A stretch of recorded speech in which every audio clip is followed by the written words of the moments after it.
이 어디 있지? 켜져 있어? 나 까먹었는데 이거? 되는 것 같아.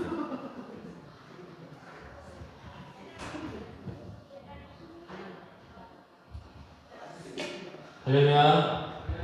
부활주일 오후 찬양 예배에 나오신 여러분 환영합니다. 부활의 능력으로 우리 살리시는 그러한 주를 아는 것이 우리에게 가장 귀한 것임을 같이 함께 고백하시기 원합니다.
아멘. 우리 함께 박수하시며 찬양하시겠습니다.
오늘 부활주일로서 정말 죽음을 이기시고 승리하신 그 기쁨을 함께 누리고 있는 것 같습니다. 그런데 우리가 이 시간에 부활의 승리, 영광만을 바라보고 살아가는 것이 아니라 정말 주님께서 십자가를 지실 때에 우리가 과연 어디 있었는가를 생각하는 시간이 되었으면 좋겠어요. 그러니까 앞으로도 신앙생활을 하면서 우리가 영광만을 쫓는 것이 아니라 승리만을 쫓는 것이 아니라 정말 주님께서 십자가를 지시는 그때를 생각하면서 주님께서 우리를 부르실 때 그때가 십자가를 지시는 그런 고난의 때라도 우리가 주님께 나아갈 수 있는 우리가 되게 달라는 그런 마음으로 이 시간에 찬양했으면 좋겠습니다. 우리 함께 찬양하시겠습니다.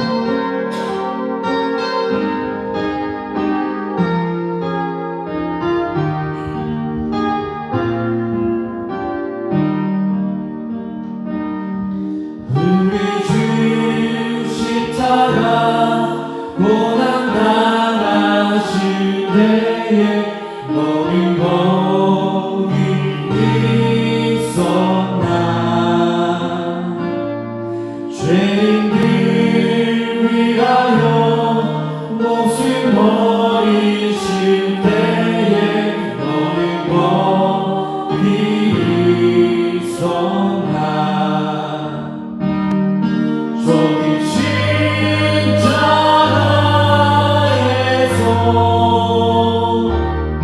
우리 위해 죽으신 주님, 너희는 무엇을 주저하고 있느냐. 내 주께로 오라. 세상의 모든 것, 세상의 모든 것 소유한다고 해도 내게 만족 없으며 오직 주 예수님 내게 생명을 주사 내 만족 주시네. 저기 십자가에서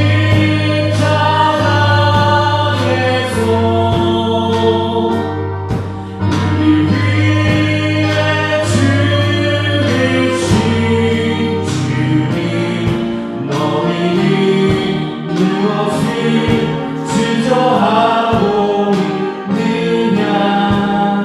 사랑해 주께로. 우리 주 조용히 너를 부르실 때 우리 주 조용히 너를 부르실 때에 주의 모두 나오라. 오직 주 예수님 이곳을 정할 때에 주가 영생 주시니. 저기 십자가에서 우리 위해 죽으신 주님, 너희는 무엇을 주저하고 있느냐. 사랑해 주님을 다시 한번 고백하겠습니다. 우리 주 십자가 고난당하실 때에 우리 주 십자가 고난 당하실 때에 너는 거기 있었나. 죄인들 위하여 목숨 버리실 때에 너는 거기 있었나. 저기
시간이 비록 고난을 가는 길일지라도 어려움을 가는 길일지라도 내가 주여 나아갈 수 있게 해달라고 우리 함께 기도하시겠습니다.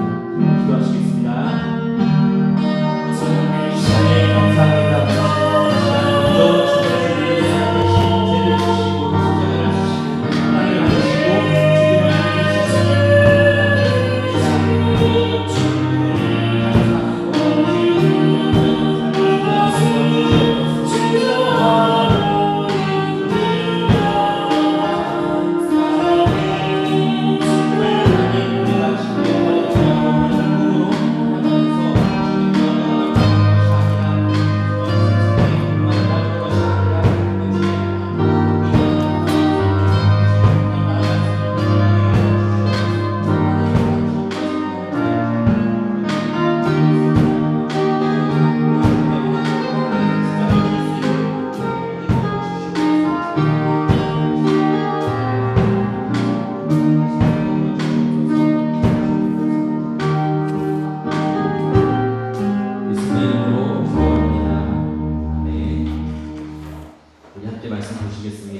오늘 보실 말씀 베드로후서 1장 3절 4절 말씀입니다. 베드로후서 1장 3절 4절 말씀 제가 봉독해 드리겠습니다. 하나님께서는 우리가 그를 알므로 말미암아 생명과 경건에 이르게 하는 모든 것을 그의 권능으로 우리에게 주셨습니다. 하나님은 우리를 부르셔서 그의 영광과 덕을 누리게 해주신 분이십니다. 그는 이 영광과 덕으로 귀중하고 아주 위대한 약속들을 우리에게 주셨습니다. 그것은 이 약속들로 말미암아 여러분이 세상에서 정욕 때문에 부패하는 사람이 되는 것이 아니라 하나님의 성품에 참여하는 사람이 되게 하시려는 것입니다. 아멘. 설교를 시작하면서 여러분과 하나님과의 관계를 먼저 잠깐 살펴보려고 합니다. 하나님이 여러분의 신이 되실 수 있었던 이유가 뭘까요?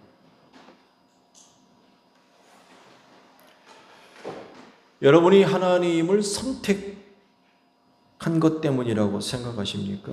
아니면 반대로 하나님이 여러분을 선택한 것이라고 생각하십니까? 이렇게 생각하는 경우가 있을 텐데 여러분이 하나님을 선택한 것으로 생각할 수도 있어요. 그러니까 하나님이 나의 신이 됐다. 맞나요? 과연 그럴까요? 여러 신 중에 하나인 하나님을 선택하셔서 그래서 하나님이 나의 신이 됐다고 생각하십니까? 예레미야 선지의 소명과 관련된 말씀을 보게 되면 이런 생각을 뒤집습니다. 말씀 보면 주님께서 나에게 말씀하셨습니다. 내가 너를 모태에서 짓기도 전에 너를 선택하고 네가 태어나기도 전에 너를 거룩하게 구별해서 뭇 민족에게 보낼 예언자로 세웠다. 이런 말씀을 하세요. 그러니까 예레미야가 선지자로 부름을 받을 수 있었던 건 그가 이 세상에 나타나기 전부터 벌써 하나님께서 그를 아셨고 그를 선택하고 부르셨다는 것. 일반적으로 한 사람이 이 세상에 나타남으로써 비로소 존재를 알리죠. 이름 짓고 호적의 이름을 올리고 또 여러 사람들과의 관계를 통하여서 자신의 존재를 알립니다. 나 여기 있어. 나 이런 사람이야. 그런데 이 말씀을 보면 이 세상에 나타나기도 전에 하나님이 벌써 아셨대요. 우리는 모르잖아요. 어머니 뱃속에 이전에 있는 여러분 아세요?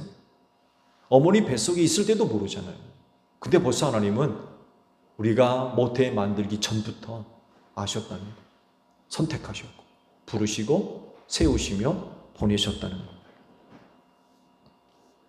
이런 말씀을 보면 여러분이 하나님을 선택해서 자신의 신으로 모신 게 아니에요. 이게 또 다른 종교와 크게 다른 것 같아요. 다른 종교에서는 자기가 그 신을 선택하죠.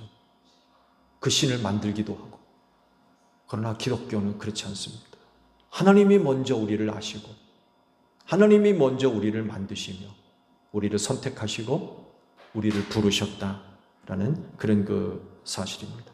그래서 하나님이 여러분의 신이 되어 주셨어요. 우리가 그분을 선택함으로 하나님을 나의 신으로 만든 게 아니라 하나님이 우리를 먼저 선택하심으로 여러분의 신이 되어 주셨어요. 그러면 우리가 그런 자격이 있어서 그렇게 하신 걸까요? 아니죠. 자격이 전혀 없어요.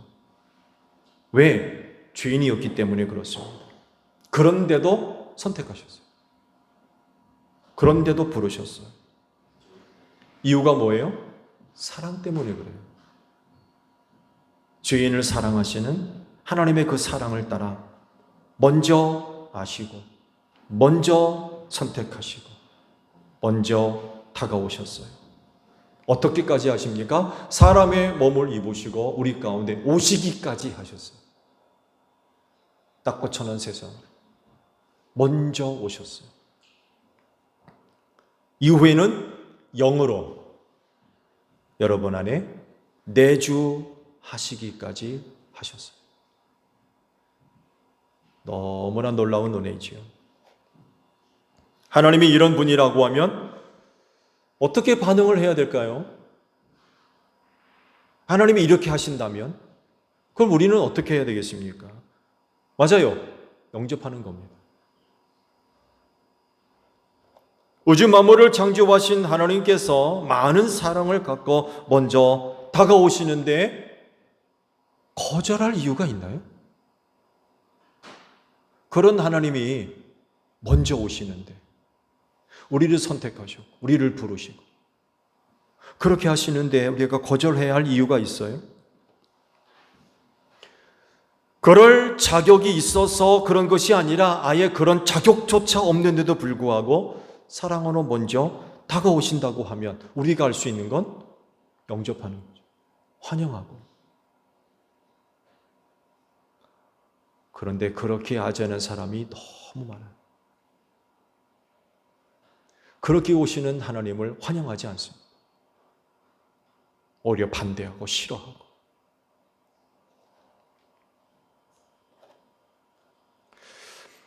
(3절) 하반절을 보면 하나님은 우리를 부르셔서 라고 말씀을 하십니다. 이 부르심이 바로 하나님의 사랑입니다. 죄인을 먼저 찾으시고 먼저 부르시고 먼저 선택하시며 먼저 다가오신 사랑입니다. 그렇기 때문에 이런 하나님이라고 하면 우리가 환영을 하고 영접을 하며 응답을 해야 되겠죠. 그렇게 응답하면 하나님은 그들에게 은혜를 주십니다. 그러면 하나님께서 그런 사람들에게 주시는 은혜가 뭐예요? 본문엔 두 가지가 기록되어 있어요. 하나는 영광이고 다른 하나는 덕입니다. 하나님의 영광과 덕을 주겠다라고 말씀을 하세요. 그러면 하나님의 영광과 덕이 뭐예요? 뭘 의미하고 있는 걸까요? 덕을 말씀하셨는데요. 이 덕을 오해하시면 안 돼요. 한글로 번역할 때 덕이란 말로 번역을 해놨는데 이건 도덕적이고 윤리적인 의미로서의 말씀이 아닙니다. 말씀을 찾아보니까요. 이 덕은요. 이런 의미가 있다고 그래요. 신적인 능력이 나타나는 것. 이런 의미가 있는 말이래요. 덕이라고 해가지고 도덕적이고 윤리적인 어떤 모습들, 의무들 이런 것들로 이해하기 쉬운데 여기서 말씀하고 있는 덕이라고 하는 것은 하나님의 신적인 능력이 나타나는 것을 덕으로 표현을 하고 있습니다. 그래서 하나님의 영광과 덕이 나타났다고 하면 예수님을 의미해요. 하나님의 영광과 하나님의 덕이 어떻게 나타나요? 예수를 통해서 나타났다는 거예요. 그래서 하나님의 영광과 덕이 나타났다라고 하는 것은 결국 예수 그리스도를 의미하는 말씀들이에요.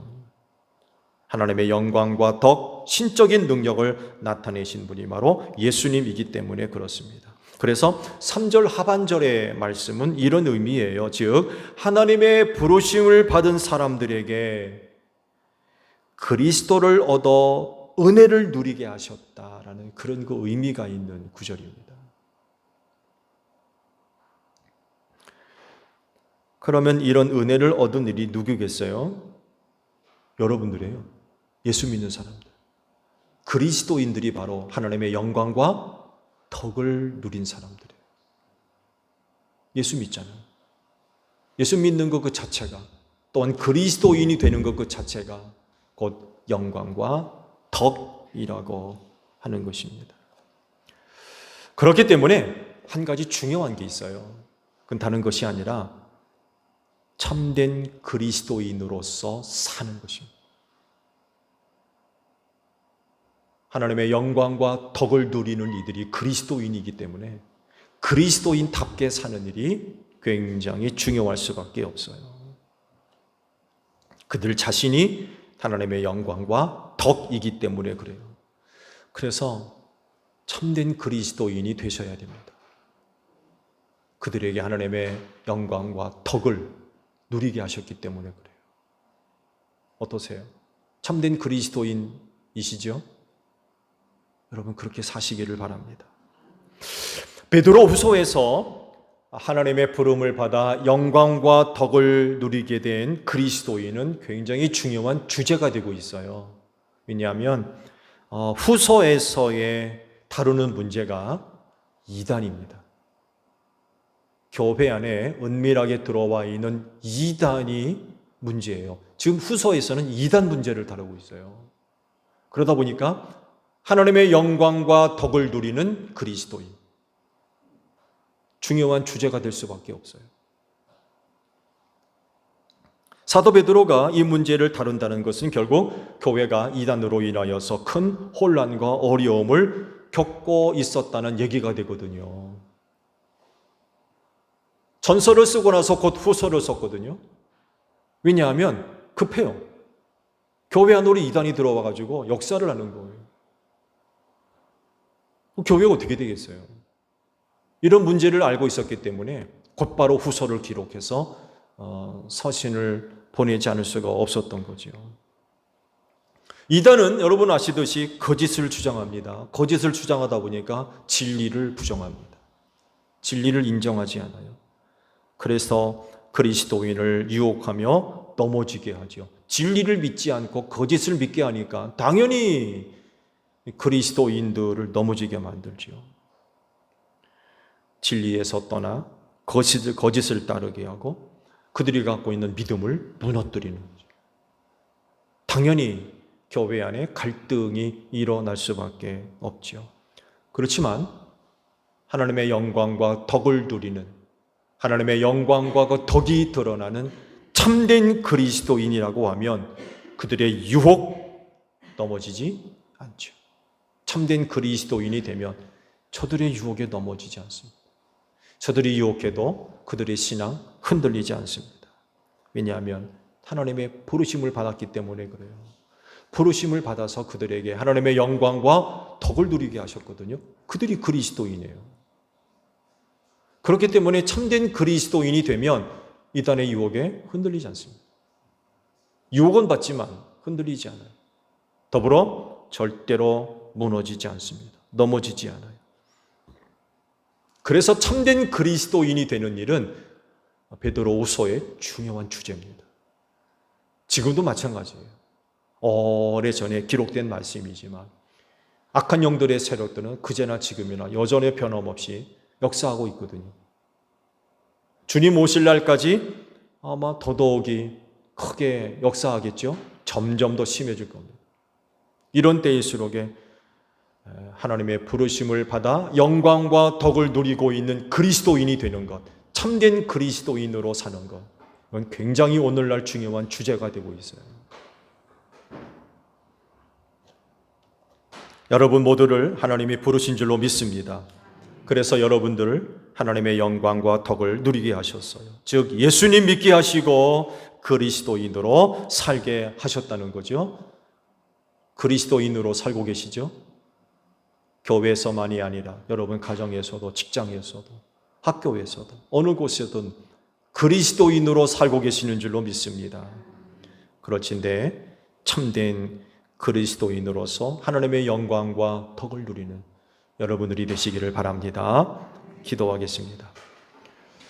부르심을 받은 자들에게 하나님의 영광과 덕을 누리게 하신다고 하셨습니다. 이들이 곧 그리스도인입니다. 그렇진데 점점 주님 오실 날이 다가오고 있는 이때에 곳곳에서 악한 영들이 얼마나 역사하고 있는지 모릅니다. 이러한 상황 속에서 참된 그리스도인으로 살아가기에 부족함이 없는 저희 모두가 되어져서 어떤 유혹에도 흔들리지 아니하며 참된 신앙인으로 살아가기에 부족함이 없는 제1교회 모든 성도들이 다 되어지게 하옵소서. 눈물 흘리며 씨 뿌리러 나가게 되었습니다. 다시금 아버지께로 돌아올 땐 기쁨의 단을 거두어 드리고 돌아올 수 있도록 한 주간의 삶을 축복하여 주시옵소서. 해외 수양회를 떠나게 되었습니다. 동행해 주시고 또 교회를 비우게 됐지만 주님은 이곳에 늘 함께 하시는 줄로 믿습니다.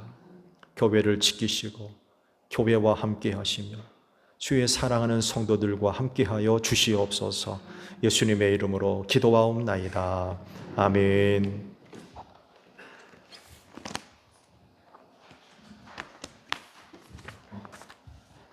손을 들고 풍찬양 하시겠습니다.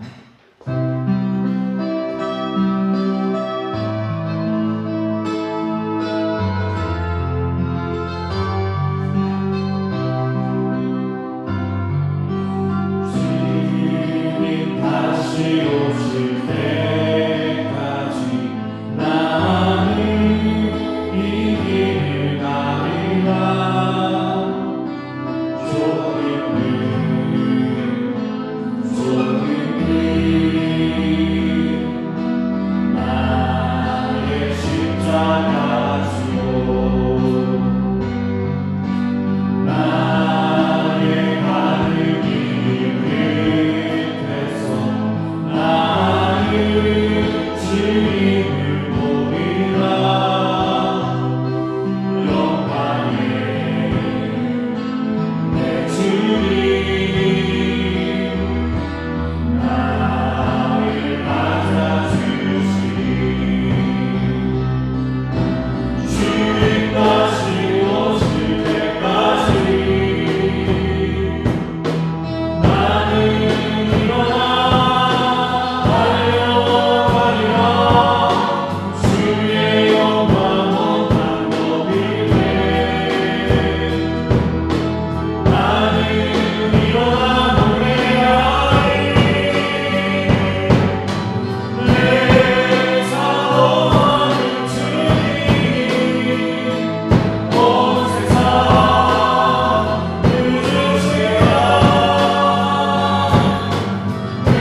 แล้ว